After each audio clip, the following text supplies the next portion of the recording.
professora Ana Perini e professor Lúcio Neves. Nós gostaríamos de agradecer a presença de todos vocês e agradecer aos 2 palestrantes que nós teremos hoje por disponibilizar o seu tempo e os seus ensinamentos. Conforme costume, né, a gente vai passar alguns recadinhos. O primeiro deles é que nós estamos tratando de uma plataforma digital. Por esse motivo, às vezes, se falhar o áudio, às vezes ficar ruim o slide não passar, vocês podem avisar para a gente aqui no chat. Nós temos uma equipe online o tempo todo que vai ver a sua solicitação e a gente vai tentar resolver o mais breve possível. Outra coisa, qualquer dúvida e qualquer pergunta que vocês quiserem fazer para o palestrante, pode colocar aqui no chat também, que no final da apresentação a gente vai ler. Nós estaremos mais que atentos no chat para atender vocês. Boa noite, pessoal. Em relação ao certificado, vamos disponibilizar o link do formulário aqui no chat. E a gente pede para que vocês preencham com bastante atenção, porque depois não poderemos emitir o certificado com dados errados. Então, vocês confirmem o nome, o CPF e o e-mail que estão colocando no formulário. Agora, vamos apresentar os palestrantes. Temos o professor Erison, que é doutor em Engenharia e Ciência dos Materiais, atua na área de síntese e caracterização de materiais, polímeros condutores, nanoestruturas, materiais cerâmicos e nanopartículas magnéticas, possui interesse na área de simulação computacional aplicada em Engenharia e Ciência dos Materiais. Atualmente é professor da UNIR e professor adjunto do Instituto Federal de Rondônia, onde ocupa o cargo de chefe do Departamento de Pesquisa, Inovação e Pós-Graduação. Já o professor Alessandro possui graduação em História pela Universidade Estadual de Montes Claros, em 2003, mestrado em História pela Universidade Federal de Uberlândia em 2006 e doutorado em História na UF em 2011. Atualmente é professor da Universidade Estadual de Montes Claros, a Unimontes. E a partir de agora, professores, fiquem à vontade para começar a apresentação. Boa noite, pessoal. Boa noite. Uma satisfação muito grande, né? Poder ser convidado aí para um evento tão maravilhoso, pela universidade que eu tenho tanto respeito, né? Sou mineiro e sou colaborador também de um grupo de pesquisa na Universidade Federal de Uberlândia. Então, só tenho a agradecer aí pelo esse convite e a ideia, assim, geral, falando por alto, antes de passar a palavra aí para o meu querido amigo, professor Alessandro. A ideia é fazer um apanhado superficial nas apresentações para que possamos discutir melhor depois no momento de perguntas aí, tá? Então, um bom evento para todos nós. Boa noite, gente. Boa noite, Harrison. Boa noite, meninas da Física. Para mim também, assim como para o Harrison, é um prazer muito grande participar de eventos vinculados à Universidade Federal de Uberlândia, né, da qual eu fiz meu mestrado, meu doutorado aí na UF. Então, para mim é sempre um prazer muito grande. Um prazer enorme estar de novo aqui com as meninas da Física. É um grupo de extensão, assim, que ganhou meu respeito, né, baseado no último evento que a gente fez sobre elaboração de artigo científico, né, e aí um grupo muito organizado, umas meninas muito empenhadas. Acho que é um grupo ímpar aí, até a nível de Brasil mesmo, é um grupo peculiar aí de atividade científica, que muito vai ter a ver com os diálogos que a gente vai tentar montar aqui nessa apresentação breve que o Harrison mencionou. E também é um prazer muito grande estar com o professor Harrison aí, hoje já PhD aí, né, nos seus estudos aí associados à física, que ele vai, parte deles aí, partilhar conosco aí. Então, é um prazer muito grande, visto, como a gente ainda vai falar um pouco à frente, que ele chegou a ter contato, assim, há já algum tempo, que não vale a pena destacar, ter contato comigo. E desse contato, segundo ele mesmo, é que boa parte dos estudos, né, do empenho dele aí na pesquisa, do empenho dele aí como pessoa mesmo, da formação dele como pessoa, eu acabei fazendo parte. Então, para mim é um orgulho muito grande, muito singular, né, estar nesse momento aqui, estar tendo a chance, né, de estar nesse momento aqui com um ex-aluno que hoje veio dar aula em conjunto comigo aí, né? Então, chegamos num lugar interessante aí em nossas vidas, beleza? Então, e também agradeço muito aí a participação de todos aí. Espero que vocês gostem, espero que seja útil, né? O mais útil possível aí. E tanto eu como o Harrison, vocês vão perceber aí, principalmente no pós-evento, né? Acho que às vezes o pós-evento pode ser mais decisivo para a vida de vocês do que talvez o próprio evento. Nós somos muito disponíveis aí para estar ajudando, né? No último evento, várias pessoas me procuraram, felizmente, e as ajudas foram dentro dos meus limites. Aí eu procurei ajudar as pessoas e tive uma resposta muito interessante, né, de pessoas que já foram aprovadas no mestrado. E veja que eu acredito que o último evento deve ter 2, no mais tardar aí 3 meses que ele foi realizado. Então, nosso intuito é bastante esse, né, de nos fazermos aí pessoas que possam ajudar vocês aí nos interesses que vocês tiverem na área de pesquisa.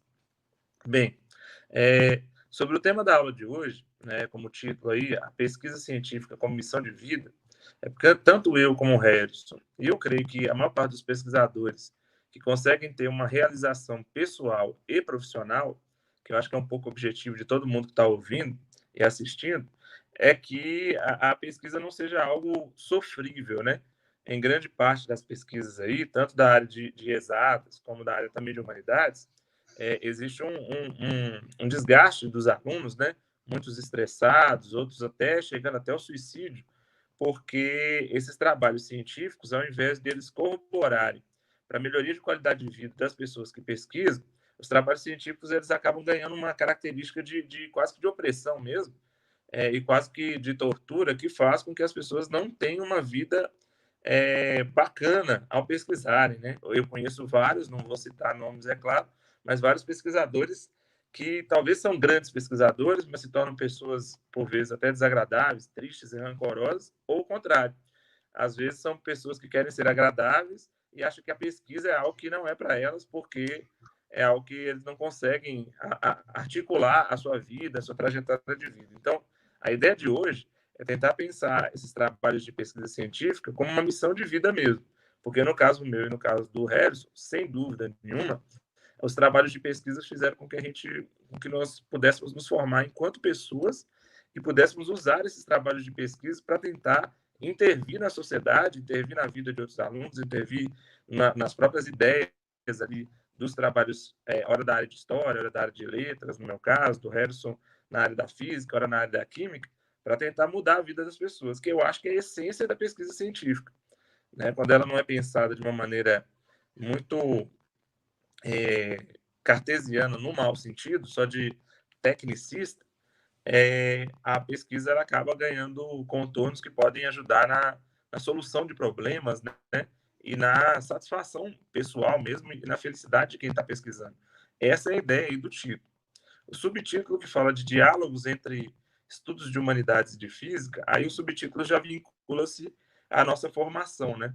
Eu tenho mestrado e doutorado em História, também fiz o curso de Letras espanhol, o Harrison tem trabalhos e estudos na engenharia e na física, e também transita ali, obviamente, pela química, né, e por vezes por outras áreas de conhecimento, e aí a gente quer fazer esse diálogo aí, que é um diálogo que, a princípio, pode parecer quase que impossível, né, entre humanidades e física, e aí nosso desafio é tentar mostrar a pesquisa em humanidades e de física e tentar articular essas pesquisas de humanidades e de física, né, como está aí.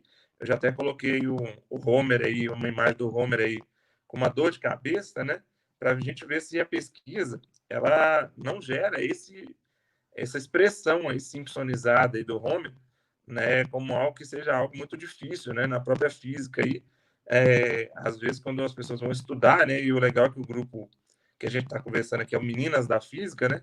As pessoas parecem que têm um trauma, né? Desse tipo de disciplina, e acho que isso é muito ruim para o Brasil, para o desenvolvimento do Brasil, para o desenvolvimento das próprias pessoas, né, de criar esses traumas em relação à física. Lembrando que eu sou formado em eletrônica também, né, então a matéria que eu mais gostava era matemática e física, não gostava de história, né, e gostava razoavelmente de letras, e a minha formação ela acaba mudando depois, né, que eu fiz na escola técnica, curso técnico, porque e lá a maneira como era ensinado não era uma maneira tão agradável, mas eu tinha aptidão pessoal para essas matérias, né? Então eu sou aí o Alessandro aí, né? E esse DRzinho aí, mais do que a questão, ou talvez de, sei lá, de orgulho, de vaidade, ou coisas do gênero, que de vez em quando esse DR aí acaba gerando, é só um proforme mesmo para saber que é uma pessoa que estudou num determinado nível, que está aqui para tentar ajudar, né, as outras pessoas que estão em outra fase de estudo e que podem fazer com que a pesquisa seja para ela também uma missão de vida, num lugar bacana. E o Harrison aí, as meninas já falaram da formação dele, mas ele pode também dar esse primeiro passo aí, comentando sobre o que fez a gente propor essa palestra de hoje. Muito bem colocado aí, Alessandro. Realmente, você fez uma leitura muito interessante. Eu creio que muitas pessoas que estão assistindo aqui, sobretudo os que fazem a iniciação científica, estão deparando com algumas situações que você falou. Eu me sinto privilegiado de ter sido aluno do Alessandro pelo seguinte: eu fazia cursinho, ganhei bolsa no cursinho, e eu tinha lá o Alessandro, que na época ele fazia graduação em História, mas a gente continuou mantendo contato, e depois ele já foi para o mestrado e sempre falava da pesquisa acadêmica. Então, presta atenção, como que o meio que você se encontra, realmente ele pode determinar e influenciar aquilo que você vai seguir. Então, antes de eu entrar para a universidade, eu já tive contato com aquele meio, com aquele sistema de pesquisa científica, e isso me ajudou demais. Eu lembro como se fosse hoje. Na época, quando eu passei na faculdade de engenharia, primeiro eu me formei em engenharia, depois eu me formei em física. Geralmente, quem entra em engenharia não quer fazer pesquisa, quer ir para a empresa. Mas eu já tive esse contato com a pesquisa, que no primeiro período, com certeza, alguns colegas meus da faculdade, lá do IME, vai estar assistindo isso aí, não me deixa mentir. No primeiro dia de aula, quando os professores perguntaram o que você pensa em fazer da vida, todo mundo, eu quero ir para a Embraer, eu quero ir para a BMW, eu quero ir para tal lugar. E eu falei, eu quero ser professor universitário, eu quero fazer pesquisa. Então, eu já sabia muito claro que eu queria fazer pesquisa acadêmica. Só que o Alessandro falou uma coisa muito interessante. Eu quase larguei a pesquisa, porque nesse meu caminho, eu tive contato com excelentes pesquisadores, excelentes. Eu já tive contato com pesquisadores que foi orientado por um prêmio Nobel. Eu já tive contato. Só que eram professores muito amargos. Então, às vezes, eu deixei de trabalhar com professores que eram muito bons, excelentes, mas porque faltava a parte de humanidade. E aí, Alessandro, você tocou num ponto muito importante, que é essa questão das meninas da física. Quando eu comecei a ler sobre o trabalho delas, eu achei a coisa mais fantástica. Eu quero falar mais sobre isso durante a apresentação. Por quê? Porque o físico, principalmente, ele quer fazer pesquisa, ele quer publicar o artigo, ele quer tanto a busca pelo resultado que ele esquece das questões humanas. Como você falou, esse DR aí, antes do nosso nome, por trás dessas duas letrinhas tem uma experiência de vida muito grande, que se não for para ajudar as pessoas, se não for contribuir para a vida do nosso aluno, eu acho que ele não faz sentido algum. Então, eu acho que hoje a formação do pesquisador, sobretudo na área de exatas, tem que se aproximar da área de humanas. Tem que haver essa aproximação, porque nós estamos perdendo, muitas das vezes, o sentido. Se tiver alguém aí que faz iniciação, que estiver nos assistindo, o aluno, muitas das vezes, ele vê a pesquisa acadêmica, algo ali na televisão, né, algum seriado, acha divertido. Quando ele vai para a pesquisa, quando ele vai para o laboratório, é terrível, porque muitas das vezes não é algo agradável. E a minha primeira pergunta nessa noite é: por que a pesquisa acadêmica não pode ser algo que nos traz um aprendizado e por que não pode ser algo agradável também? Outra coisa que eu vejo na física, a distância entre o ensino de física e a pesquisa que ela é realizada. Às vezes é muito distante. Então, essa questão de aproximar humanidades e física, eu acho que se faz presente, e nesse caso das meninas da física aí, ele ajuda muito, porque é um trabalho, digamos assim, singular mesmo. Eu não vejo no Brasil muitas pessoas fazendo isso. Ou o cara está fazendo ensino de física, ou o cara está fazendo aquela pesquisa dura na área de física quântica, como eu fiz a vida inteira, mas ele não consegue fazer esse encontro. E só para completar aí minha formação, eu estudei engenharia, né? Me tornei doutor em engenharia pelo IME, Instituto Militar de Engenharia, né? Também estou fazendo agora meu segundo pós-doutorado na Universidade Federal de São Carlos. E, pessoal, trabalhei também a minha pesquisa, basicamente, é a aplicação da física quântica, aplicação na física quântica, nas questões de engenharia. É isso. Beleza, pode passar o slide, querida, por favor? Obrigado. Então, aí a gente está falando sobre essa questão do empirismo, né? E eu estou colocando aí 2 trajetórias. Aí, até brinquei no primeiro slide, colocando Alessandro Harris, confesso que nem sei quem é quem nas representações, aí na brincadeira das representações, e para quem não me conhece, o meu doutorado é nos Simpsons, né? Então, eu estudo desenho animado, estudo no mestrado, estudei sobre religiosidade política e no doutorado sobre os Simpsons, né? E aí, vocês encontram na biblioteca da própria UF, e aí eu coloquei 2 trajetórias aí, e um Einstein simpsonizado, um pouco mais brincando, e o próprio Homer aí, né, ambos aí como professor, porque uma das coisas muito importantes que o Harrison até citou já é a questão da experiência, né?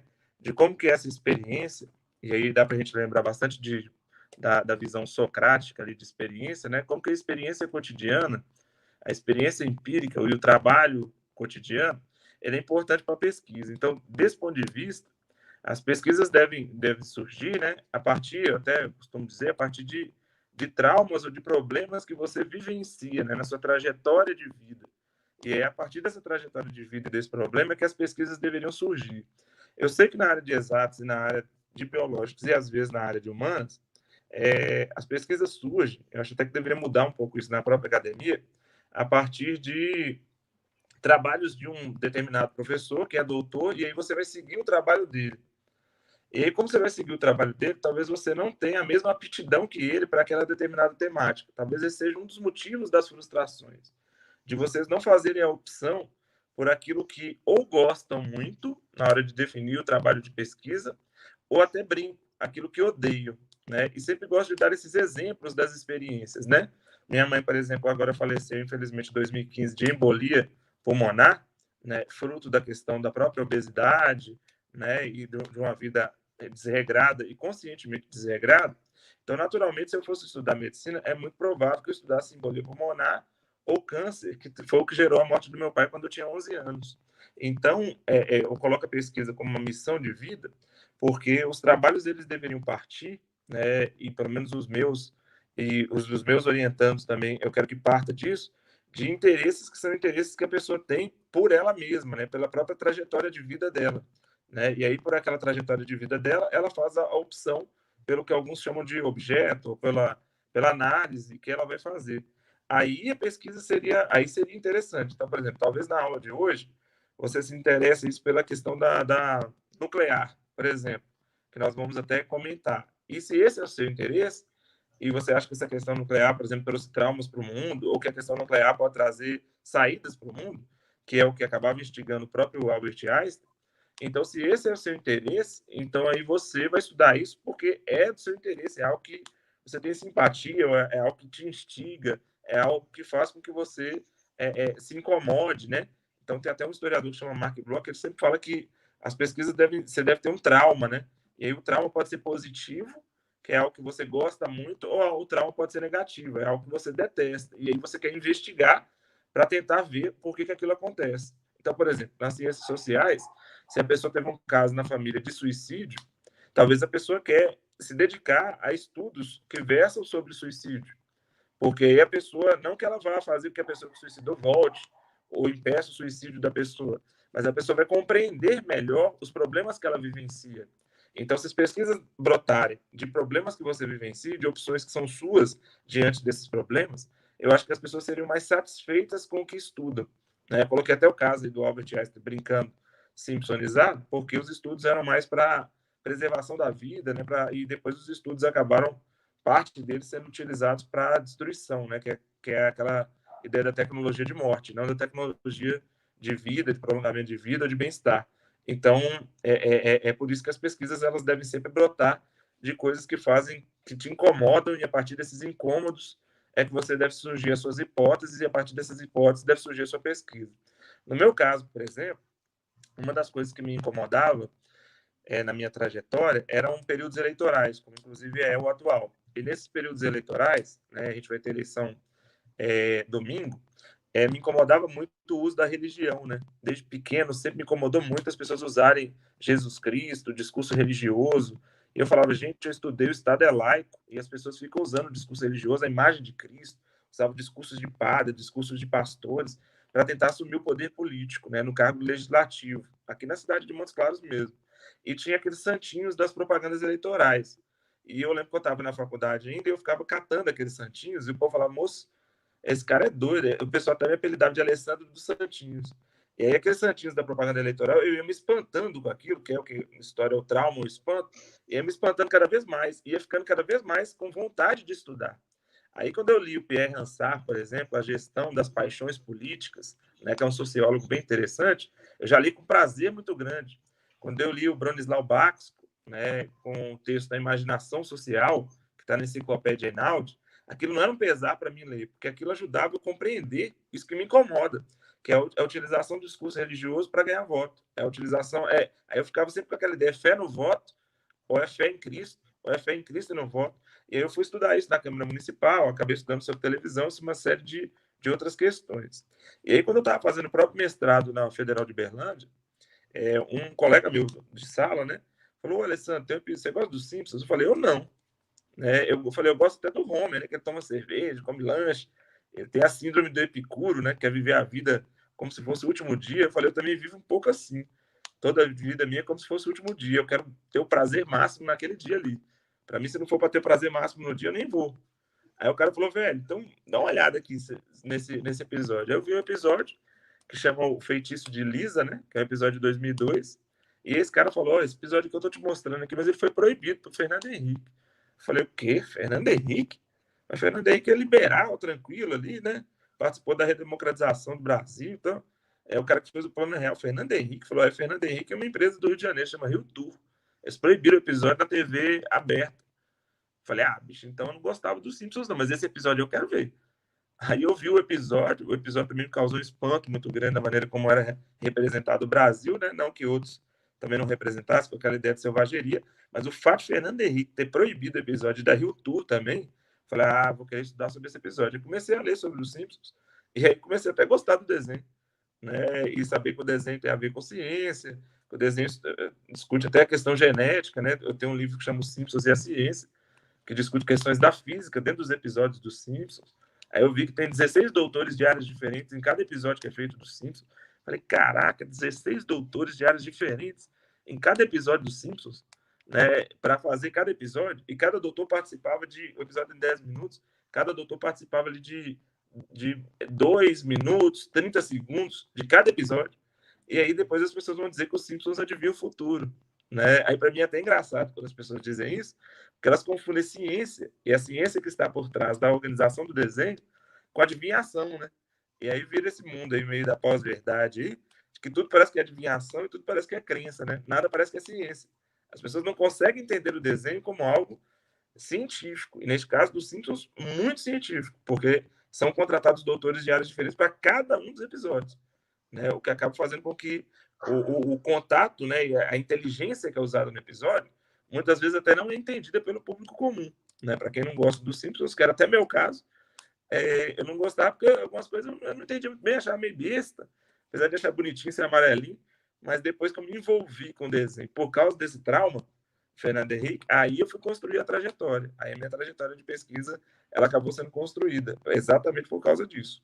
E no caso do Harrison aí, além do Harrison ter esse vínculo e eu ter servido de inspiração para ele em algum momento, e estou muito orgulhoso disso, que também é uma experiência empírica, né, do cotidiano, do dia a dia, e essa experiência fez com que ele tomasse suas decisões.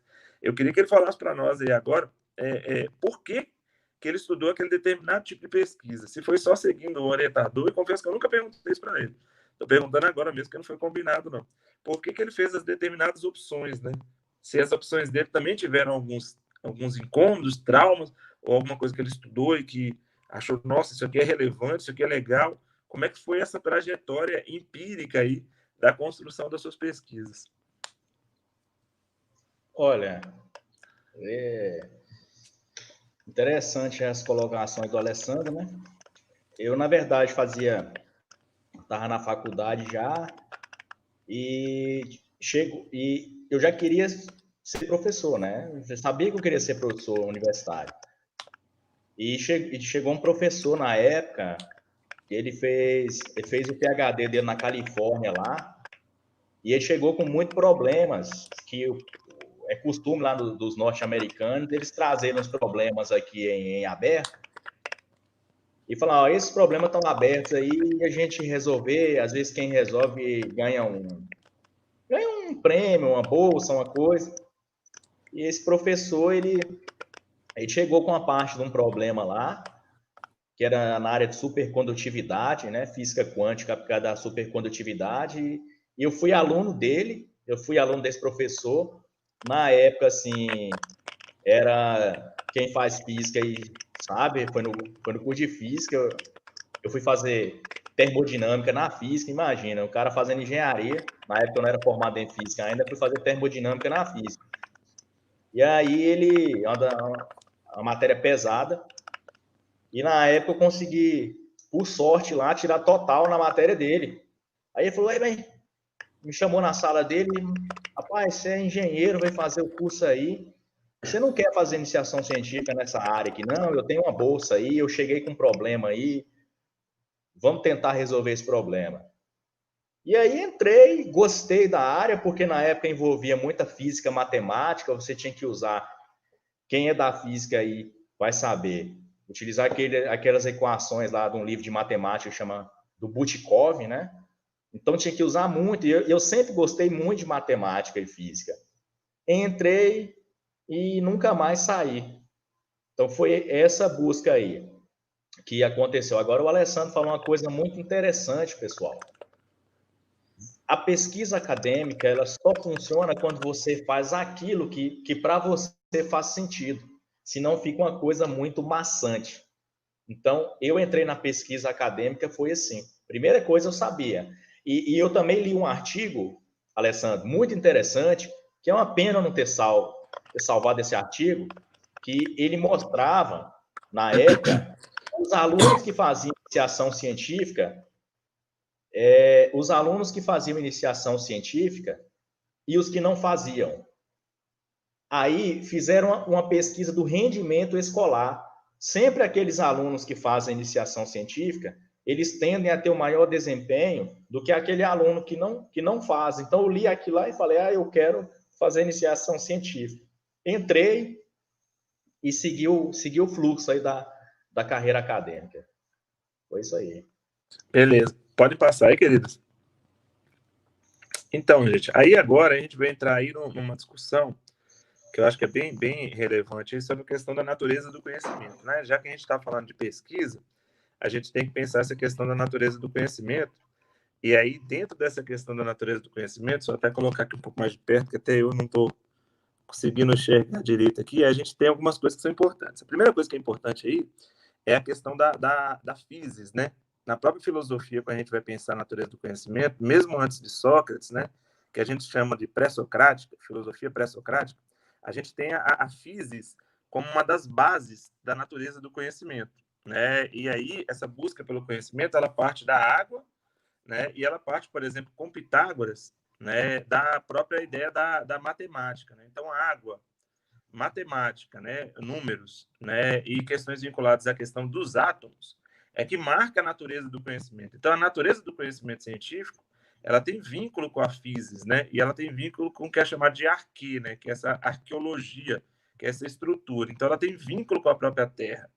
E aí eu coloquei um desenho aí, que se o aluno fosse versar nessa direção, e aí dava para ele ir para a physis, que é uma das bases do próprio nome física, e fazer essa articulação de entre humanidades e física, é um desenho chamado Capitão Planeta, dos anos 90, que é um desenho feito na época da Eco 92, né? Que até aconteceu aqui no Rio de Janeiro, que é um desenho que fala dessa questão da união de pessoas, né? Nesse caso de jovens, para tentar resolver os problemas, né, radioativos, para tentar resolver os problemas de lixo orgânico, de lixo inorgânico, de produtos químicos, de interesses empresariais, interesses imperialistas. Então, o desenho trabalha muito, apesar de ser um desenho vinculado a essa questão da própria geografia, né, da questão da geografia de salvar a humanidade, aquela ideia de salvar a humanidade, para salvar a humanidade, ter crianças ou ter jovens que unem seus poderes em continentes diferentes. E aí também é bem legal que retoma bem essa base da natureza do conhecimento, do terra, fogo, água, né, coração, e aí unem os poderes. E a partir do momento que esses jovens, cada um de um continente, unem os poderes, eles tentam resolver os problemas da sociedade. Então, o desenho tem uma perspectiva científica muito interessante e daria bases de sustentação para textos, por exemplo, e construção de textos em várias áreas. Por exemplo, até meu afilhado, Gustavo Lopes Muniz, ele faz engenharia de alimentos na Unicamp, faz doutorado lá na Unicamp, e nós temos um artigo publicado juntos, e um artigo sobre o Capitão Planeta.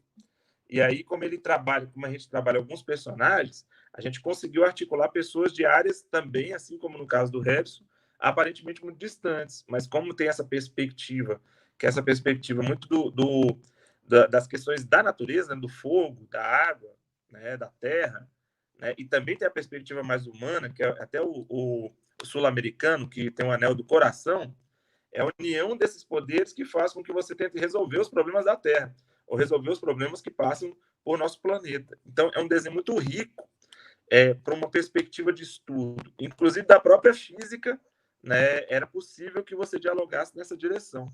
Então, acho que o Capitão Planeta é um exemplo aí para a gente discutir essa questão da natureza do conhecimento, pensar sobre ela. Eu não sei se vocês já assistiram, mas vale a pena assistir.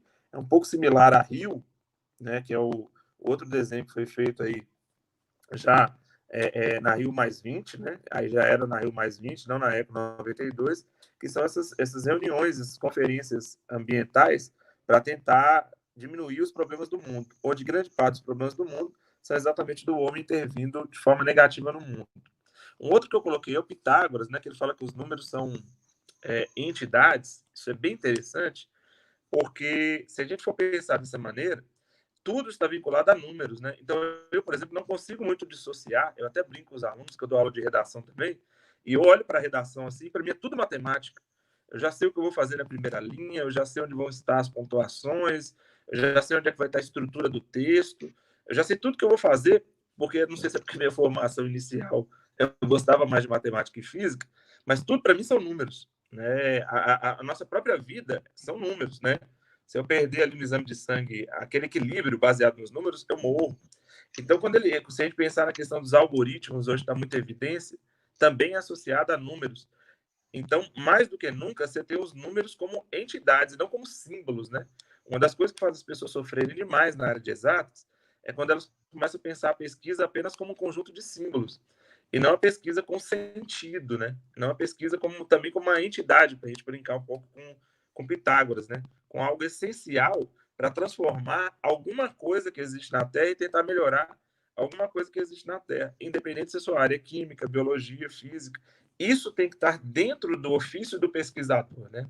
O ofício do pesquisador deve ter essa perspectiva, porque se não tiver essa perspectiva, fica muito difícil de você pensar. Então, antes de Sócrates, que é a base da filosofia, Sócrates com aquela questão empírica mesmo de tentar resolver os problemas da sociedade, de ser julgado, né, e até condenado, antes deles, os próprios Tales de Mileto, com a questão da água, o próprio Pitágoras, né, e vários outros pré-socráticos, já pensavam a natureza do conhecimento associada à física, e não dissociavam física de humanidades.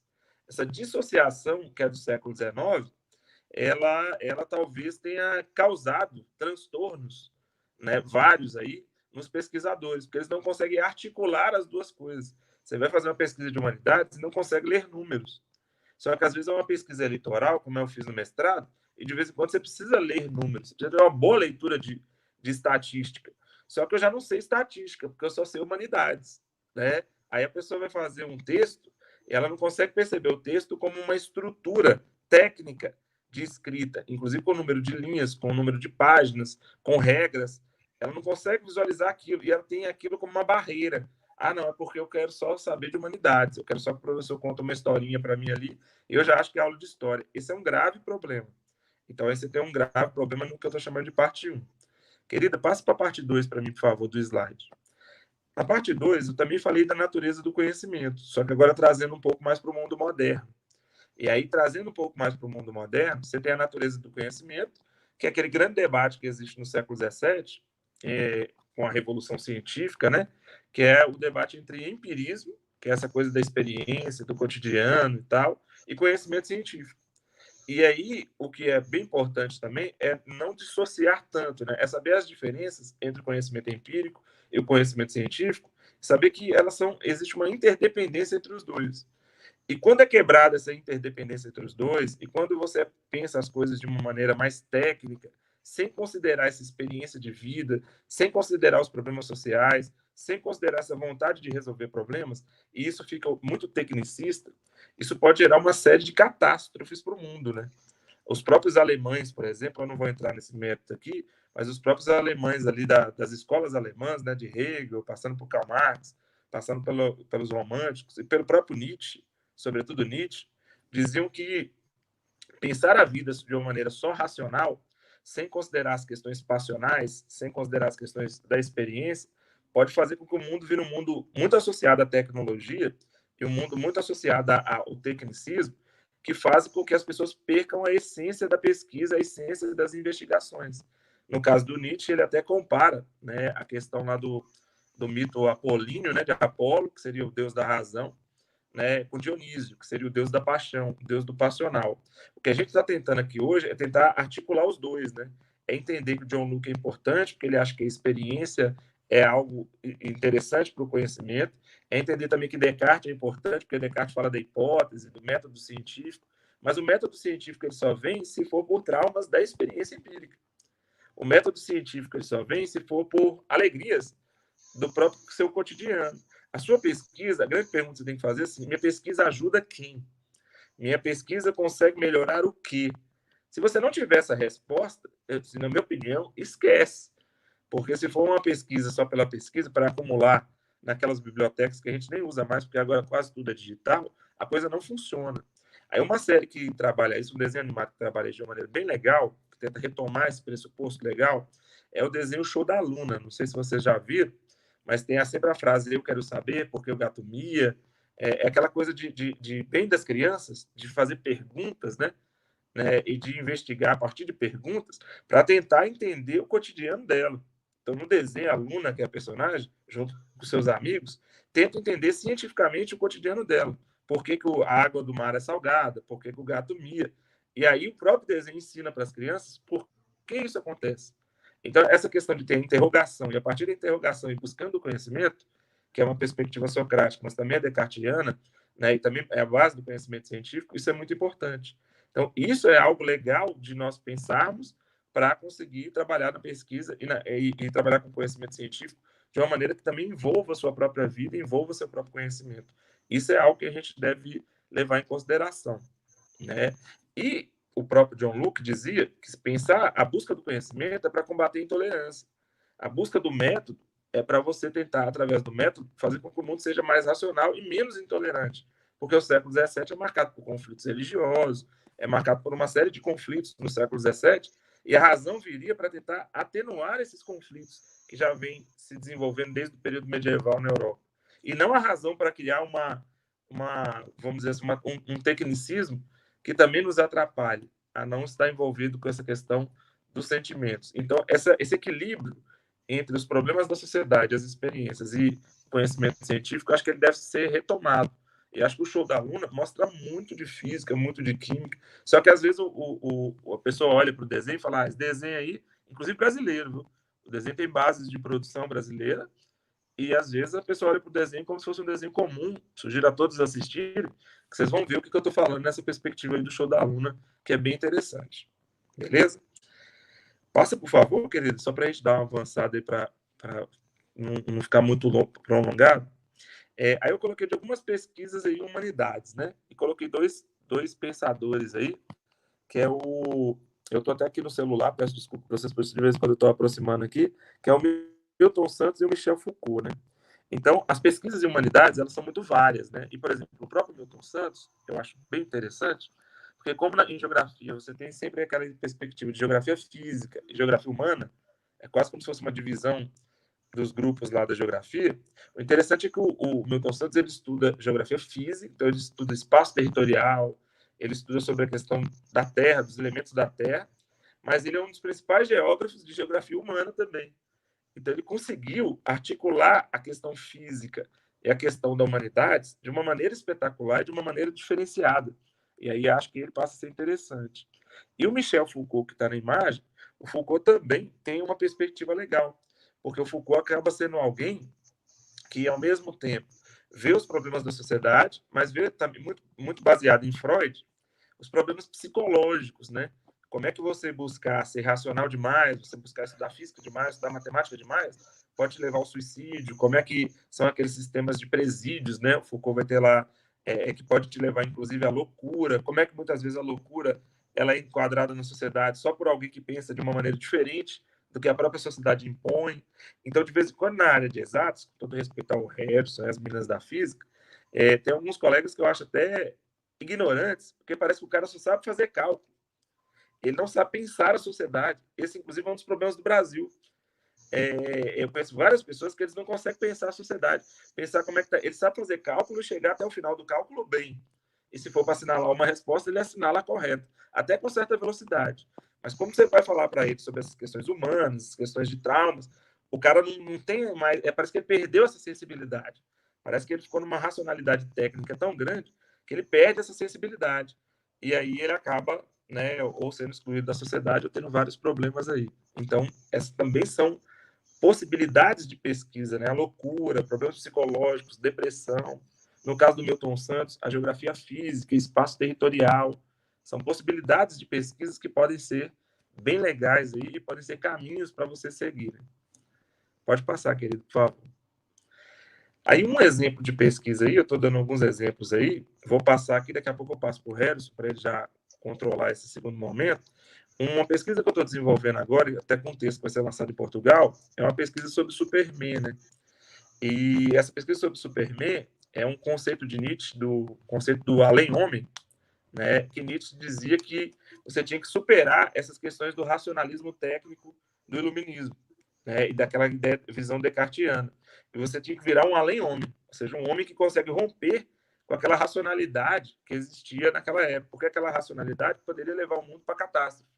E realmente acabou levando, que foi para as guerras mundiais, né? Desenvolvimento de armas e tudo. E Nietzsche queria pensar nesse além-homem, esse homem que poderia pensar e agir para mudar a sociedade além disso.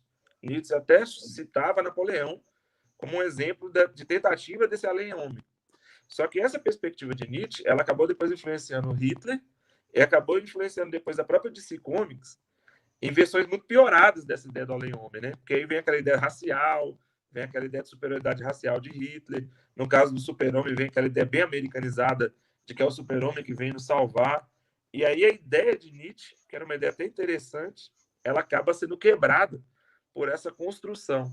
Então, veja como, nesse caso, aí, o racionalismo técnico e a pesquisa pensada como algo científico, separado das questões humanas, ela pode gerar problemas graves, né? A própria irmã do Nietzsche chegou a dar o cajado que ele tinha para Hitler. E o próprio Nietzsche não tinha como apoiar o nazismo porque ele era de período diferente. E aí Nietzsche é considerado como alguém que teria justificado o nazismo. Então, essa perspectiva, que era até legal do além-homem, ela acaba se desenvolvendo em vários problemas que depois a empresa americana vai acabar destacando aí, né? E é um dos capítulos que eu estou desenvolvendo aí sobre o Superman. Depois, se vocês quiserem, até passo para vocês paralelamente. Passa aí para mim, por favor, querido. E uma outra coisa bem bacana aí, né, para mim já ficar com esse primeiro momento aqui, é a questão da vacina, né? Como é que, com essa questão da vacina aí, né, e da questão dessas disputas aí, né, Instituto Butantan, é a vacina chinesa, é a vacina russa, é a vacina americana, a vacina da Johnson & Johnson, essa disputa que existe por esse tipo de comércio ou de comercialização vinculada à própria vacina aí por causa da Covid-19, mostra aspectos da Guerra Fria. Então, acho difícil que alguém vá desenvolver alguma pesquisa de discussão da própria vacina sem levar em consideração essas disputas políticas que estão acontecendo. Acho difícil alguém que vai estudar sobre a questão da própria Covid-19 sem levar em consideração as ações políticas que estão ocorrendo. E o que eu vejo em alguns trabalhos da área de humanidades é deles não considerarem questões técnicas da própria vacina, né? E às vezes isso é desprezado e discute só a questão política, separado dessa questão técnica, que muitas das vezes é relevante para você entender até as ações políticas, ou o contrário. O cara estuda só a técnica, o que tem na vacina, como é que ela vai ser experimentada, qual etapa que ela está, como se tivesse desapegado da política. E aí, quando isso acontece, aí os problemas tendem a se agravar e se avolumar cada vez mais. Esse é um problema, né? Por isso que eu até coloquei aí a ideia da vacina da Rússia, porque isso acaba sendo um dos problemas aí da atualidade. Beleza? Se o Harrison quiser comentar alguma coisa aí, fica à vontade. Tranquilo, pode passar o slide aí, gente. E o último que eu coloquei aí, galera, é o do próprio Simpsons aí, os Simpsons e a física nuclear, né? Uma das discussões que tem no próprio Simpsons é sobre física. E a física nuclear. O Homer trabalha numa usina nuclear, do Sr. Burns, e a qualquer momento o Homer pode ter um acidente por causa daquele cotidiano do trabalho, por causa daquela dinâmica do desenho. Então, as questões associadas à física no desenho são muito presentes, né? E por isso que esse livro, que é o Simpsons e a Ciência, ele é bem legal para vocês darem uma olhadinha, porque tem várias questões, para quem é professor de física, aí, ou mesmo para quem investiga algo na área, que são questões, por exemplo, sobre a questão nuclear, que estão nos Simpsons. Então, a questão nuclear pode estar no estudo da bomba de Hiroshima e Nagasaki, pode estar em alguns estudos da medicina, mas pode estar em estudos dos Simpsons. Ah, mas os Simpsons é uma brincadeira. Esses desenhos, que é o que eu estudo, não são brincadeiras, né? E essas possibilidades de estudo, elas, de fato, são bem reais. Beleza? Pode passar aí, por favor. Aí já com o Harrison, né? A partir de agora, o Harrison toma um pouco mais conta aí para a gente desenvolver aí o mais do meio para o fim aí da apresentação. Sim. Aí vou passar um pouco assim, não vou me ater muito aos slides. Aí, Alessandro, se ficar alguma coisa, a gente tira as dúvidas no momento das perguntas, né? Beleza, então, já pegando o gancho aí na questão da física nuclear, o Alessandro falou uma coisa muito interessante, que muitas das vezes hoje, nós físicos, por isso que eu falei que eu acho interessante esse trabalho das meninas da física, para você tentar ver o lado das ciências da natureza e das ciências exatas um pouco mais humanizado. Que eu acho que se você faz uma pesquisa, eu não estou falando de produto, né? Tem pessoas que têm aquela visão errada. Toda pesquisa gera um produto e não é assim. Mas toda pesquisa, eu acho que ela deve ser feita pensando na sociedade, certo? Até porque, muitas das vezes, tem-se uma pesquisa física sendo realizada e nós não sabemos quais são os resultados, até onde essas pesquisas vão nos levar. Um exemplo, o professor Alessandro falou aí da questão da física nuclear, certo? A física nuclear foi estudada com também chamado aí física das altas energias, física dos núcleos atômicos, né? Onde ocorrem as altas energias. E a ideia era somente entender aquelas reações energéticas que ocorrem no núcleo atômico. O que isso gerou? Segunda Guerra Mundial, certo? Explosão de uma bomba atômica. Utilizando as teorias de Albert Einstein, né? E ele ficou um pouco assim com o sabor desses estudos, devido ao fato de que em momento algum ele fez esses estudos para matar, para tirar vidas. Tanto é que ele tentou fazer um manifesto, escrever uma carta durante a Segunda Guerra Mundial para que essas bombas não fossem explodidas, que fossem lançadas, né? Mas aí já era tarde demais. Então, gerou um desconforto muito grande na comunidade física. Tivemos também nos campos de batalha, né, a criação de gases químicos, que era apenas alguns estudos para criar novos gases. Inclusive, teve o Max Planck, que foi um grande estudioso dessa área, Pensa que não, esses simples gases que foram estudados, ele gerou uma das causas mais mortíferas, se vocês pesquisarem na Segunda Guerra Mundial, foi uma das causas, assim, uma das armas, matava muito mais do que a pólvora na época, do que qualquer tipo de arma. Então, por isso que esse nosso compromisso como cientista e a sociedade, ele é muito grande. Se o Alessandro quiser completar aí alguma coisa. Então, galera, aí parece que meu microfone está chiando, né? Peço até desculpa para vocês aí, mas é porque eu estou no celular até. Mas é isso, na verdade, o que era para ser utilizado em benefício da humanidade acaba sendo utilizado para a tecnologia da destruição, né? E aí o vínculo do imperialismo, por exemplo, com os próprios estudos de física, ele é gravíssimo e acaba gerando bombas como a de Hiroshima e Nagasaki. Você vai ter as armas químicas, tanto na Primeira Guerra Mundial como na Segunda. Isso evolui na Guerra Fria e se torna ainda mais aterrorizante, né? E o próprio senhor Burns, ele tinha uma fábrica de germes sujos e imundos, que trabalhava com germes químicos para ser lançados na sociedade, e depois ele acaba tendo uma usina nuclear, né? Então, que é uma sátira dessa sociedade catastrófica que usa os estudos da física para desumanizar, e não usando os estudos da física para humanizar, que é a proposta da nossa palestra. Pode passar, por favor, querido. Segue aí, Edson.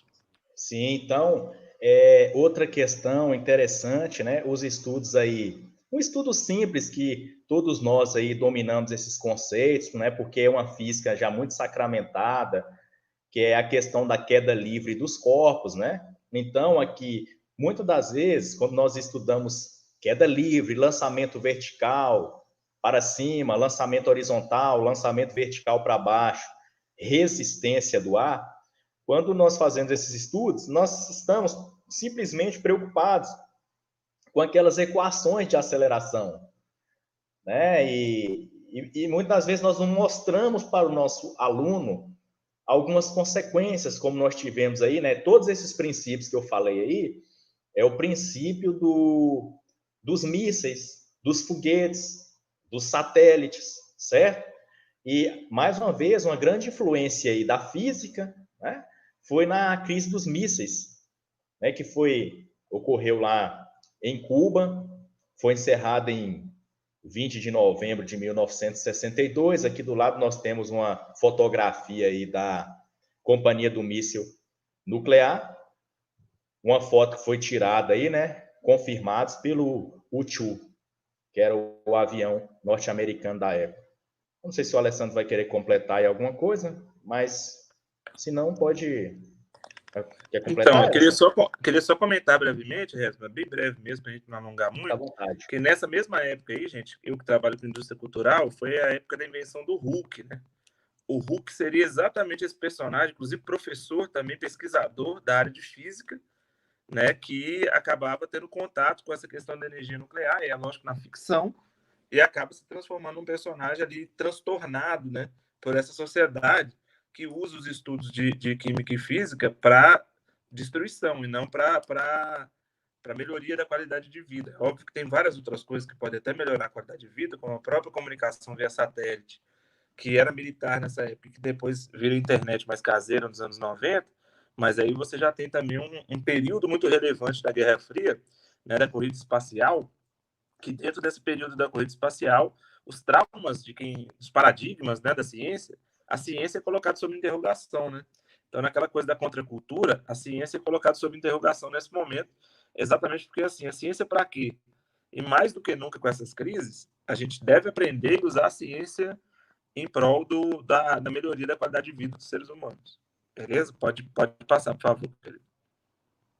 Certo? Aí aqui eu já coloquei esse slide aqui muito, como eu falei, a pesquisa científica e até mesmo o ensino de física, ele se perde. O aluno, muitas das vezes, não gosta da física, ele não gosta da química, porque ele não consegue associar esses conceitos, muitas das vezes, com o dia a dia. E aqui eu fiz questão, como o Alessandro está trabalhando firme com o Superman, eu fiz questão de colocar aí desenhos animados e conceitos de física. Algo interessante para quem quer realizar pesquisas na área de ensino, né? Por exemplo, Ele foi criado pela DC Comics em 1938, e só de nós analisarmos o desenho do Superman, nós podemos fazer vários questionamentos de física. E por que eu trouxe esse slide aqui para vocês? Que certa feita eu fui dar uma aula para os meus alunos, foi uma aula até no Rio de Janeiro, e eu comecei a fazer alguns conceitos, colocar alguns conceitos de lançamento vertical, de momento linear, e os alunos não entendiam, eles não estavam interessados na aula, digamos assim. Contudo, eu coloquei esta imagem e comecei a perguntar para eles, pessoal, fisicamente falando, o Superman, ele pode voar? Gente, a aula parou. Todo mundo conseguiu, começou a pensar, e ficou aquela discussão, pode, não pode? Então, dessa primeira questão, eu caminhei para outras, né? Então, para voar, o herói precisaria de um mecanismo de propulsão, comecei a fazer essas perguntas. Seus olhos são fonte de receptores e emissores de raio-x. Comecei a trabalhar com eles algumas questões das dimensões do universo, quantas dimensões nós podemos trabalhar, alguns conceitos sobre primeira, segunda, terceira dimensões e até a quarta dimensão. Então, a partir desse dia, eu busquei aquele conceito que é muito trabalhado nos cursos de licenciatura, que é da ancoragem, né? Você primeiro fazer uma consulta ali com o seu aluno para observar o conhecimento prévio dele, para a partir de então você partir para novos conhecimentos. Eu acho que para nós que somos professores, isso é muito importante. E para a pesquisa também, porque o que acontece, eu vivi isso, quando você vai fazer a pesquisa na área de física, às vezes o teu conhecimento está em um nível e os conhecimentos da pesquisa estão muito mais além. E muitas das vezes os nossos orientadores, não é nem por maldade, acho que é porque eles foram formados assim também, eles simplesmente pegam lá para você um paper, né, um artigo de todo tamanho, todo em inglês, cheio de cálculo, joga na tua frente e fala, se vira. Então, não existe essa primeira conversa. Você quer trabalhar física quântica, física nuclear? Você tem algum conhecimento? Vamos ler esse livro, vamos ver esse outro livro e fazer ali primeiro uma ancoragem, fazer uma base, né? Para depois seguir nas pesquisas. Pode passar aí. Bom, e aqui já caminhando aqui para o final, o uso da pesquisa em ensino de física na prática docente. Como eu falei, às vezes a pesquisa e o ensino, ela está muito distante. Então, fica assim, muitas das vezes o aluno, ele desanima, porque ele chega para fazer pesquisa e fala, poxa, essa pesquisa não é para mim. Então, tem vários artigos mostrando que quando você envolve o teu aluno na pesquisa científica e tenta mostrar para ele os conceitos da física dentro de uma determinada pesquisa, o rendimento dele é melhor. Aí eu volto lá no início. Eu já entrei na universidade com esse conhecimento de pesquisa, porque quando eu era aluno no ensino médio, ali no cursinho, eu tinha, até na época, eu já tinha feito, depois de um tempo, eu cheguei até a fazer a faculdade de medicina um tempo, saí fora, não gostava, mas que eu já tinha bem claro ali na minha mente o que eu gostaria de fazer. Então, essa influência veio muito assim, porque no cursinho eu já tinha o Alessandro e mais um outro professor que eles faziam mestrado. Então, eu já convivi um pouco com esse mundo de pesquisa e a coisa ficou mais palpável ali nesse caso. Então, o uso da pesquisa na melhoria da qualidade do processo do ensino e aprendizagem, eu acho que é algo que vale a pena ser trabalhado, né? Para nós aí, que no nosso caso professor, mas muitos que estão assistindo também podem ser professores e serão futuros professores. O campus de estudo da PF aí, né? No caso, pesquisas em ensino de física, coloquei só a sigla aí, é gente e não matéria inanimada. Que isso fique bem claro, galera. O campo de estudo da pesquisa em ensino de física é gente e não matéria inanimada. Eu aprendi física, sim, e vou ensinar como aprendi. Eu já ouvi muito isso em sala de aula, né? Certa vez nós fomos estudar uma matéria era física quântica 1. E quem é da física sabe que a gente estuda a estrutura da matéria 2, e a estrutura da matéria 2 você pula para a física quântica 1, mas o salto, ele é literalmente um salto quântico, né? Você sai de um universo e cai em outro, porque você já abre o livro e a primeira coisa que você tem lá são as soluções soluções do oscilador harmônico quântico, tunelamento quântico. Então, é realmente uma coisa muito complicada. Então, como você não vem fazendo esse passo a passo, essa ancoragem, e aí, na época, nós até conversamos com o professor, será que o senhor poderia fazer uma outra abordagem? Ele falou, olha, eu formei na escola tal, eu aprendi assim, fiquei bom, ele quis dizer, e vocês também vão ficar bom assim, né? Então, que essas coisas, não estou falando que é certo nem que é errado, eu estou apenas chamando para uma futura reflexão, né? Será que esse é o caminho mesmo? Então, a aproximação do ensino, pesquisa em física com a realidade do aluno, eu acho que se faz necessário. Senão nós vamos cair no caso da menininha aí do lado, Quem nunca ouviu isso? Creio que todo mundo já ouviu. Odeio matemática, física, química e tudo que envolve cálculo.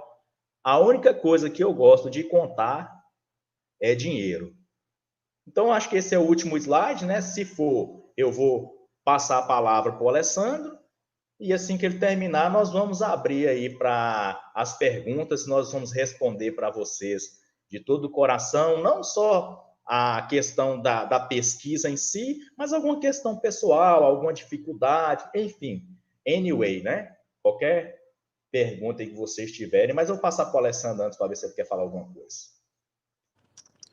Então, boa noite, galera. Vocês me desculpem de a gente ter... Eu até brinquei com o Resto, que a gente tinha que nos controlar aqui, porque tem muita coisa que dá para a gente discutir. A gente passou os slides como uma referência mesmo. Também peço perdão por algumas questões técnicas aqui, de vez em quando estava chiando aqui, não sei se do meu celular ou do Resto, mas tinha um...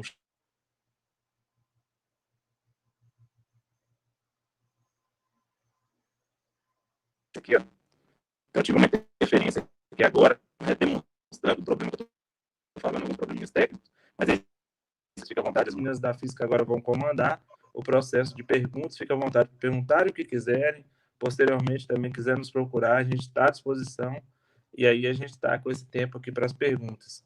Pode ficar à vontade, meninas da física.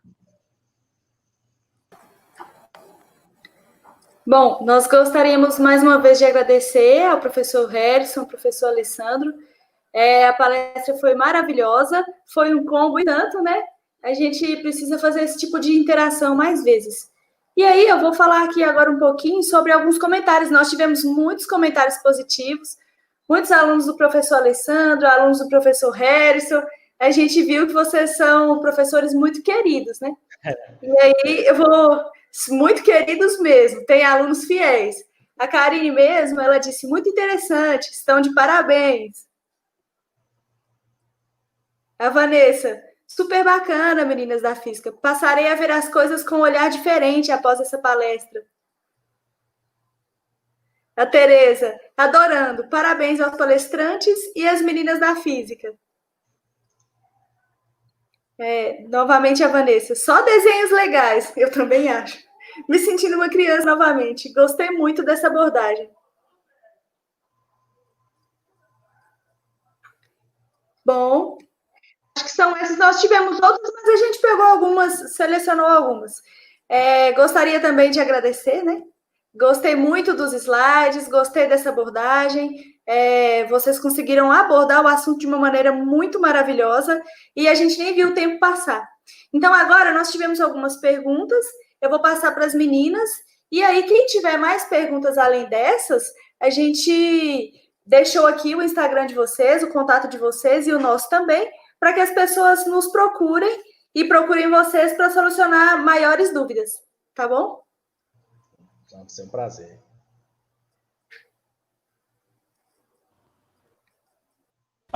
Vamos lá, galera. Vou tentar responder essa primeira pergunta já? Vocês vão fazer... vocês vão ler ela primeiro, beleza. A primeira pergunta é a seguinte: qual o maior desafio na hora de se trabalhar as humanidades e a física?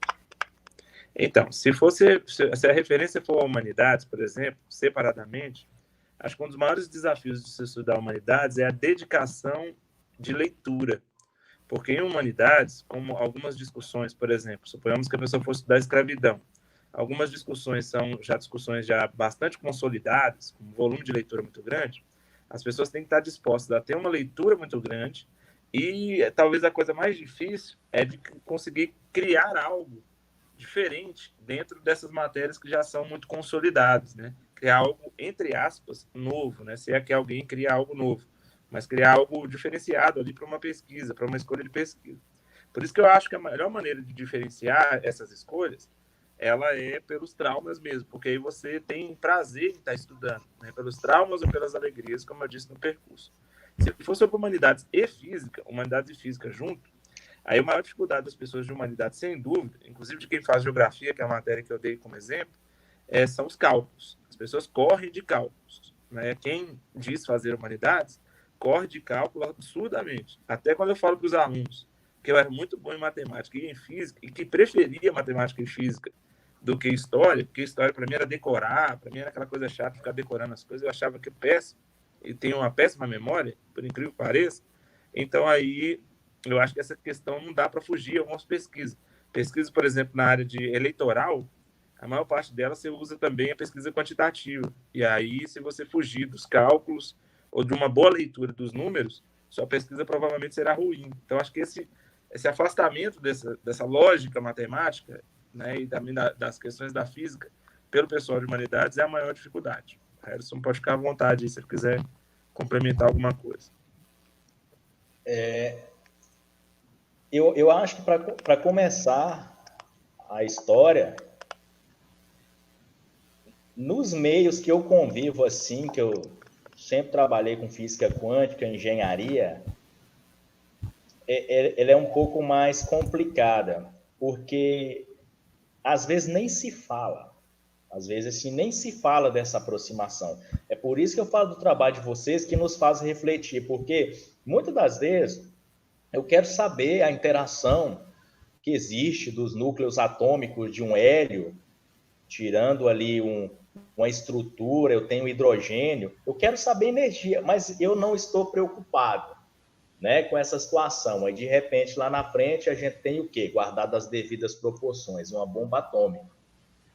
E o mais triste, assim, pela minha experiência, eu acho que vai ser difícil mudar a cabeça dessa geração dos nossos professores. Podemos fazer um exercício da semana.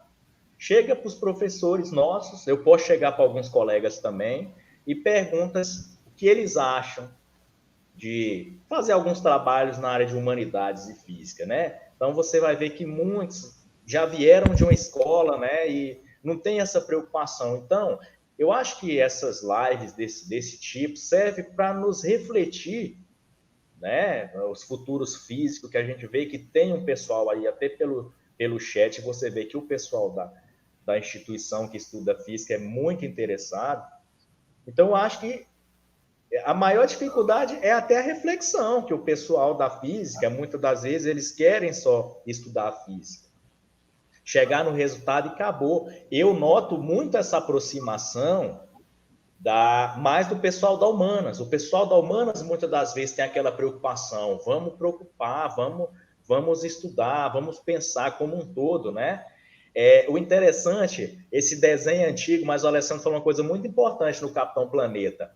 Tinha terra, fogo, coração, a água. E se ficasse os três poderes lá, se faltasse coração, não fechava, o Capitão Planeta não vinha. Então, eu acho que é isso mesmo. A tecnologia, se não for pensada no ser humano, eu acho que ela não serve para muita coisa. Eu acho que isso está acontecendo. E na física, sozinho, o grande desafio, galera, realmente é matemático, né? O aluno, até quem faz física, muitas das vezes tem dificuldade na parte de física e tem dificuldade. Nós vimos aqui no ensino médio, estudando a física clássica. Quando você chega nos primeiros períodos de física clássica, quando você entra na quântica, que você vê que as leis de Newton já não funcionam tanto mais, e você vai para os problemas reais, eu acho que ali é a maior dificuldade. O aluno precisa de novos livros para fazer essa ponte do conhecimento que ele já tem com a quântica ali no caso. Eu creio que é a maior dificuldade aí. E foi a que eu tive também. A segunda pergunta que temos, professor, caso como poderíamos, né, aplicar o ensino de física no ensino fundamental e médio de maneira mais proveitosa para os estudantes, a fim de que eles, né, se interessem cada vez mais no futuro?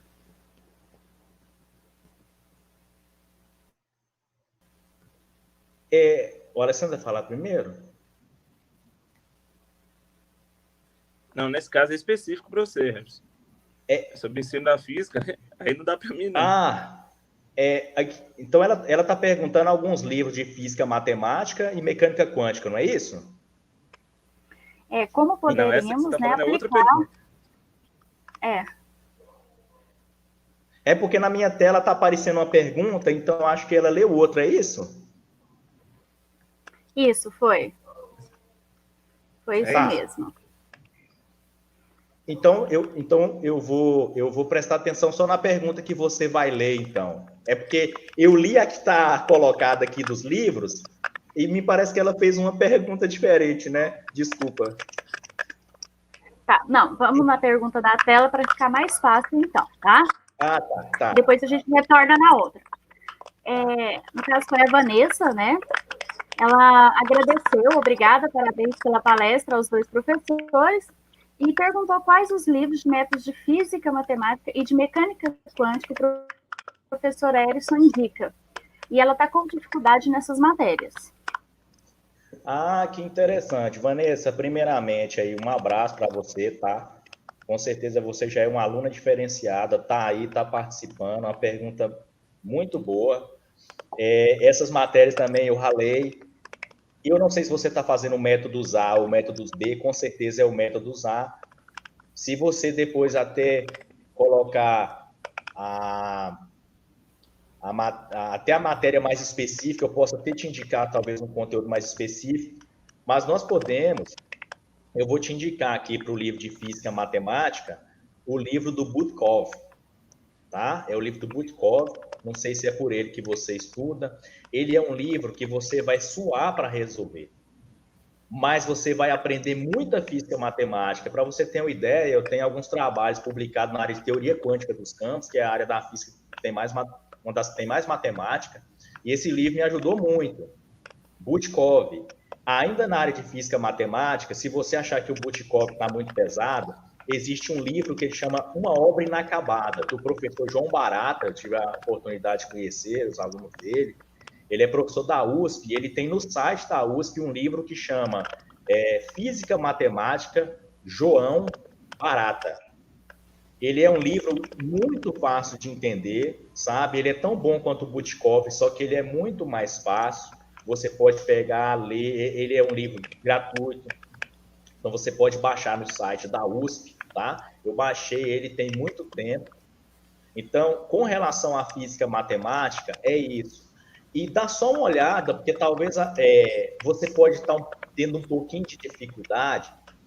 É por isso que se eu soubesse a matéria que você está, eu saberia se o problema é na física matemática ou é no cálculo, porque quando você já começa ali, você estuda aquela parte de funções de Green. A primeira coisa em física matemática, você estuda ali funções de Green, algumas transformadas de Fourier. Então, dá uma checada também no cálculo, e você vai precisar muito de cálculo diferencial 1 e 2 para fazer a física matemática.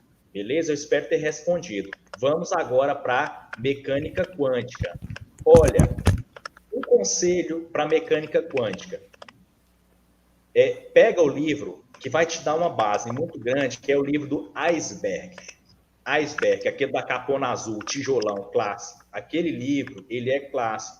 Se você chegou no Iceberg e sentiu um pouco de dificuldades, você volta e pega o Paul Tripley, né? A tradução do De Biase, que eu fiz o PhD com ele. Ele é dos Estados Unidos. Esse livro, ele é muito bom. O volume 4, se você pega lá do Tripley, o final dele chama Física Moderna. Então, ele vai te dar umas bases sobre funções de onda que eu não consegui entender. Depois que você dá uma lida, vamos supor que você já sabe esse livro, você vai para o Iceberg e Resnick. É o livro da capa azul, é o livro mais fácil para você entender a estrutura da matéria. Depois que, se você entender o Iceberg, aí você vai poder pegar qualquer uma coleção de física quântica, certo? Qualquer uma coleção que você pegar aí, seja ele a parte de estruturas, a parte de qualquer parte de física quântica. Porque eu lembro que todos os livros de física quântica que eu pegava, eu tinha dificuldade muito grande. Você vai ver que eles são muito parecidos, né? Eu estudei mesmo pelo Sakurai, é o livro mais temido de física quântica, é o Sakurai. Mas depois que eu voltei, estudei o Iceberg e pulei no Sakurai de novo, a coisa andou. Então, tá certo? Se você não tiver anotado aí depois, eu anoto aqui, as meninas te passam. Mas os livros são esses aí. Beleza? Bom estudo para você aí, viu? Até sentir saudade quando eu estudava isso aí.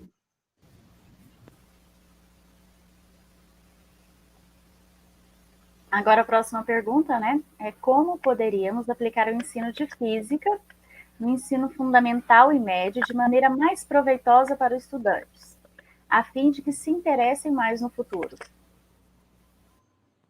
Olha, só esse caminho, para mim, só funcionou um. Só funcionou um. Eu comecei a dar aula muito cedo, até influenciado muito pelo Alessandro, e na cidade que eu nasci, tenho maior orgulho, né? Eu sou de Montes Claros, foram lugares que eu conheci os professores mais brilhantes. Mesmo que tinha professor lá, assim, que o cara tinha acabado de formar na faculdade, outro já fazia, como era o caso do Alessandro, e os caras ensinavam muito. E na faculdade a gente tem esse pouco, assim, de um problema que, às vezes, o nosso professor, ele nunca deu aula, ele faz graduação, mestrado, doutorado, quando ele entra para dar aula, cara, é só paulada. Aí na física a gente sofre, na engenharia também. Então, como eu já tive essa formação de cursinho, né, inclusive influenciado pelo Alessandro e outros professores maravilhosos, então a gente tem mais uma certa desenvoltura. Pessoal, não adianta. Hoje o nosso estudo no Brasil, ele é massificado, ele bota 40 alunos numa sala e fala, te vira, professor. Então, como que você faz? Ancoragem. Ancoragem, pega algo que você sabe que o aluno, ele sabe estudar.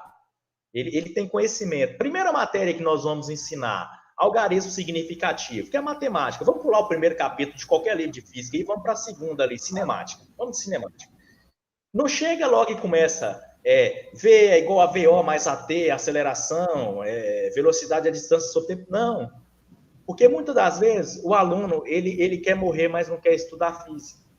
Então, a primeira coisa que você faz, pega um Superman, coloca na tela, fala, pessoal, já viu o Superman voar? Seria possível? O que é velocidade?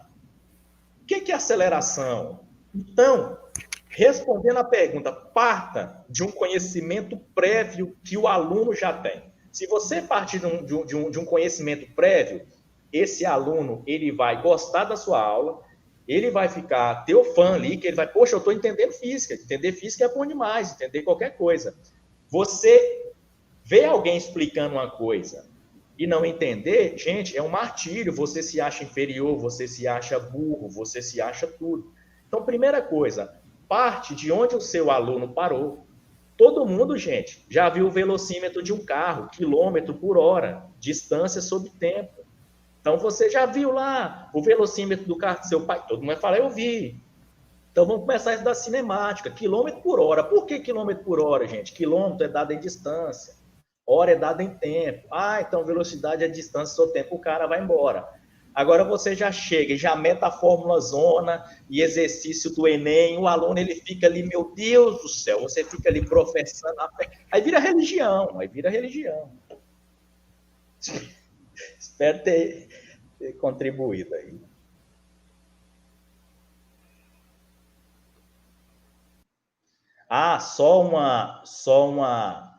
Ela falou aqui que o professor dela usa o Africa em Física Matemática. Livro excelente, viu? Estudei pelo Africa também, Física Matemática. ela está no método dos dois. Muito bom. É doído, mas é bom. Para a próxima pergunta, como incentivar a pesquisa científica? Por qual motivo a pesquisa científica costuma ser tão distante e dissociada da comunidade em que está inserida e do contexto social como um todo?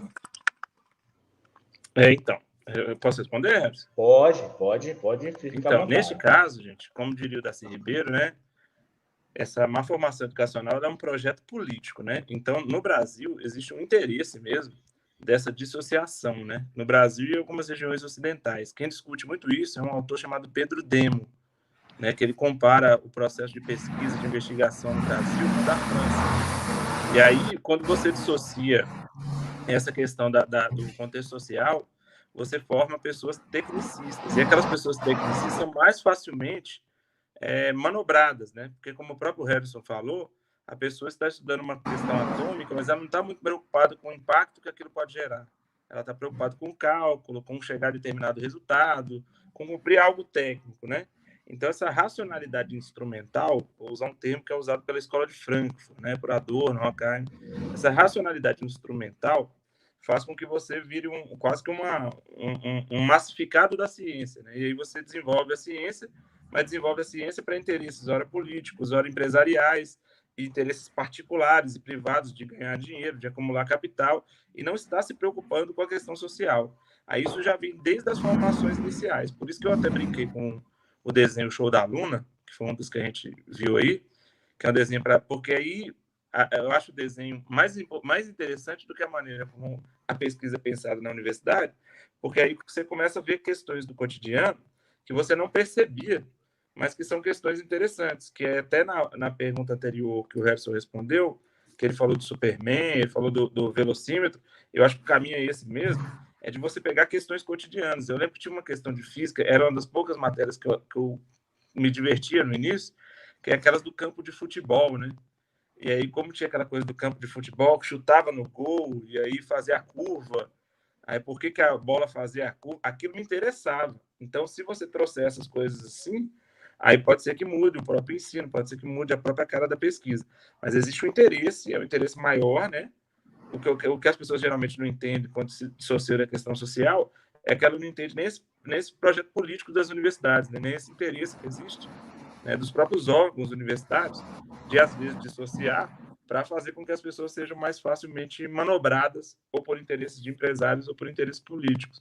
E o que a gente deve fazer enquanto pesquisador é caminhar nessa outra direção, que é da articulação dessas questões humanas com essas questões mais técnicas, que aí acho que formam pessoas melhores. Então, até no caso do Harrison, eu tenho um orgulho muito grande de tudo que ele falou, porque é uma pessoa que você vê que é uma boa pessoa que eu ajudei a formar. Se fosse só um bom físico, um PhD, isso me interessaria pouco. Inclusive, eu nem estaria aqui na palestra com ele, certamente. Agora, como é uma boa pessoa e um bom físico, aí já me interessa estar na palestra com ele. Então, essas coisas têm que ser trabalhadas, mas é um longo caminho. Mas eu vivo feliz de caminhar nessa trilha.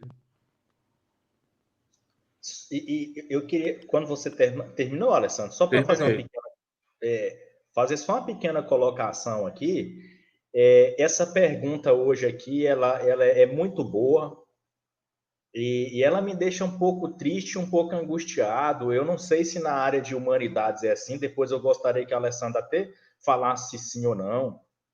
Na nossa área de física, eu quando eu estava estudando, não vou falar o nome dos professores aqui não, que são físicos conhecidos assim no Brasil inteiro, até no mundo. Eles falaram assim, Harrison, você tem que pesquisar, você tem condições hoje de você tem condições na época de resolver alguns problemas que estão abertos.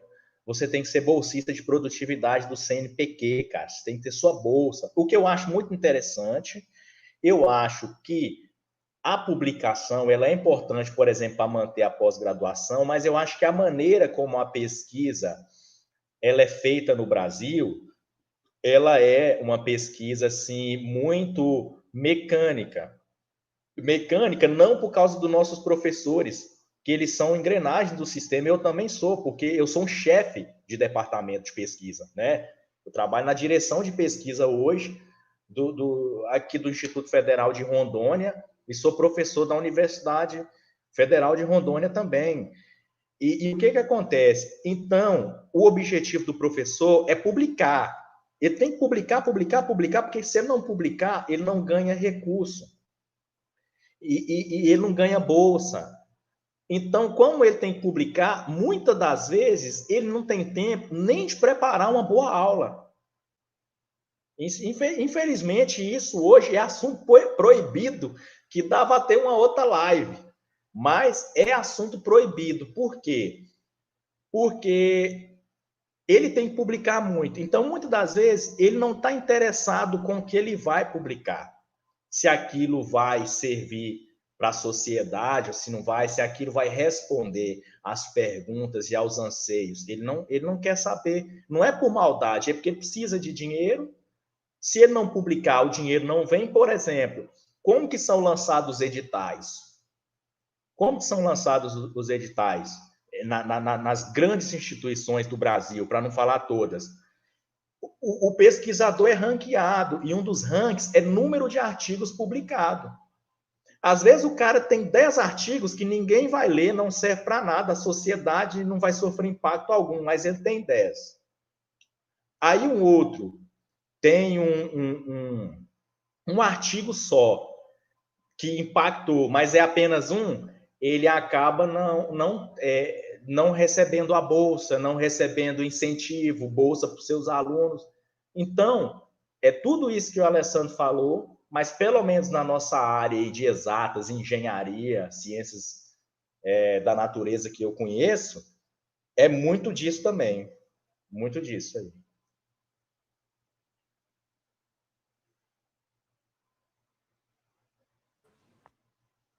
Como incentivar a pesquisa científica nas escolas, desde o primário até o ensino médio? Então, eu, na verdade, sou até vinculado a uma escola, né, como um dos sócios de uma escola, e o que a gente procura na minha escola é estimular as atividades de ciência, de Olimpíadas de Matemática, Olimpíada de História, do qual, muitas das vezes, nem o professor sabe que elas existem ou como o aluno deve participar. Isso é um grave problema também, porque muitas das vezes existem as pesquisas, existem os órgãos que financiam essas pesquisas, tem premiações de redação para os alunos, tem Olimpíada de História, tem Olimpíada de Física, tem Olimpíada de Matemática. E os alunos, quando começam a adentrar nesse mundo, tendem a gostar. Só que muitas das vezes eles nem são convidados a estarem nesse mundo. Ou quando tem uma habilidade muito grande, já meio quase que natural, aí depois que o aluno demonstra essa habilidade é que às vezes o professor convida ele para entrar nesse mundo. Então, acho que neste caso aí passa a ser um problema. No primário, isso que eu estou falando para o ensino médio. No primário, que eu acho que é uma situação diferente, eu também acho que o uso de desenhos animados, de jogos de videogame, o uso de celular, eu acho até que deveria ter uma disciplina na lei de diretrizes e base de celular. Se bobear, o nome da disciplina é celular ou smartphone. Porque se você ensinar a partir disso, aí o menino vai querer aprender. Porque como ele é da geração digital, e isso é indiscutível, não tem jeito de querer voltar para trás nesse avanço tecnológico. Se você ensinar para o menino, por exemplo, como usar o Instagram, ver a questão dos algoritmos, ver não sei o quê, e ver até questões humanitárias do Instagram mesmo, de quem usou, de quem foi cancelado, ter política do cancelamento, você consegue ensinar as disciplinas para o menino a partir dessa abordagem, né? Brinquei com o show da aluna aí, reitero, mas esse tipo de atrativo tem que acontecer. Por exemplo, era muito comum, na minha época eu jogava o War com os meninos, né? Que é um jogo de guerra. Eu dava aula ali para 5ª até 8ª série, e aí, que era a 8ª série na época, agora é 9º ano, né? Que eu jogava o War com os meninos na hora da atividade extra, quando eu tenho atividade extra. E como eu ganhava, então eu jogava videogame. Fiz vários campeonatos de videogame, até hoje eu jogo. Quem acompanha meu Instagram, de vez em quando vai ver alguns gols aí no FIFA. Porque, veja bem, se eu for dar aula para o menino de física, por exemplo, e eu der aula com o FIFA, explicando como é que é a montagem do jogo, e como é que é aquela questão do jogo, que simula a velocidade, aí o menino vai prestar atenção na minha aula. Se for com Free Fire, o menino vai prestar atenção na minha aula. Então, é o professor saber que o mundo é esse, né? E não querer lutar contra isso. Porque como tem um choque de gerações, e as habilidades digitais são muito diferentes, e acho que esse é um grande desafio, que o aluno que está no primário, ele tem uma habilidade digital maior do que a do professor, que tem 40 anos, que está tentando ensinar para ele. e o professor também não sabe aprender e entrar no mundo do aluno para talvez trazer aquela discussão do mundo dele para o cotidiano da aula. Acho que essa é a grande questão, né, para incentivar a pesquisa científica e demonstrar resultados, né? Tipo assim, Alessandro, no meu caso é fácil, porque como eu estudo os Simpsons, e os meninos sabem o que é os Simpsons, eu uso os Simpsons como referência. Mas não só os Simpsons, né? O Harrison sabe futebol, já usei minha mãe, né? O Harrison cantou a musiquinha, que nem eu lembrava mais, que é uma música que minha mãe cantava, depois ele puder até recitar um trecho aí, que era sobre o Estado Novo, que é uma música que minha mãe cantava, que eu falava em sala de aula que minha mãe cantava, vinculado aos partidos da época do Estado Novo. Aí isso ficou na cabeça do menino até hoje. O cara já é formado, PhD em física, pensou coisa muito mais difícil do que a musiquinha da minha mãe, mas ele lembra da musiquinha da minha mãe. É uma coisa cotidiana, né? Aí, como é uma coisa cotidiana minha, o aluno enxerga também. Pô, minha avó já me falou dessa época. Então, acho que essas coisas dá para levar para a física, porque eu acho que, nesse ponto de vista, física é até mais prático, o aluno consegue perceber melhor, às vezes até tatear determinado tipo de coisa, do que a própria história. Porque a história fica uma coisa, às vezes, um pouco mais subjetiva. Física não, dá para você mostrar. Né? Aquele negócio que eu lembro que o professor meu passava um negócio no cabelo e jogava o negócio, o negócio ficava pregado. Né? Eu falava, velho, esse negócio ficou pregado por quê? Né? E aí tinha aquela questão, acho que é eletromagnética, se eu não me engano. Então, esse tipo de situação, experiência, as escolas também estimular o laboratório, se a escola não tiver laboratório, levar o menino para uma praça, e na praça, fazer da praça um laboratório. Acho que esse tipo de coisa cotidiana é muito importante para o ensino, não só de física, de história, de qualquer disciplina.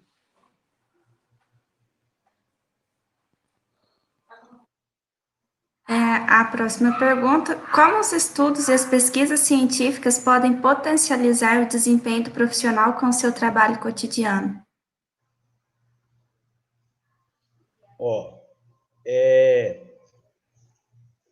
Quando você realiza por isso que hoje eu acho até interessante. Quando eu formei em engenharia, e há um bom tempo atrás, não havia necessidade de você fazer um mestrado. Você fazer um mestrado, nem nada. Hoje eu até presto consultoria para algumas empresas na área de engenharia, e muitas falam, quando vocês forem selecionar, tenta pegar alguém que tem uma pós-graduação ou um mestrado. Por quê? A pessoa, o aluno, quando ele faz uma pesquisa acadêmica, e para ele se tornar mestre, obviamente, ele tem que saber fazer pesquisa, ele possui conceitos muito mais profundos e muito mais aprofundados, porque a pesquisa, o que é pesquisa? Pesquisa é ir além daquilo que é superficial em qualquer área. Ah, eu sou um engenheiro mecânico, eu sou um engenheiro civil, mas eu não estou contente com aquilo que todos nós estamos fazendo ali no dia a dia, os demais colegas. Então, o que eu faço? Eu aprofundo por meio de uma pesquisa. E quando eu aprofundo o conhecimento, vem comigo uma grande bagagem, né? Então, eu acho que é isso. A pesquisa, ela fortalece os seus conceitos, as suas bases, e até mesmo em termos de organização, né? Que só quem já fez um TCC, uma dissertação de mestrado, sabe o trabalho que dá e o rigor que é você colocar tudo naquelas normas da ABNT. Engenharia, por exemplo, é só norma. É só norma. Então, eu acho que é por isso. A pesquisa científica, o aprofundamento aí na pesquisa científica te dá bases de conhecimento mais profundas para você levar para o dia a dia. Com certeza.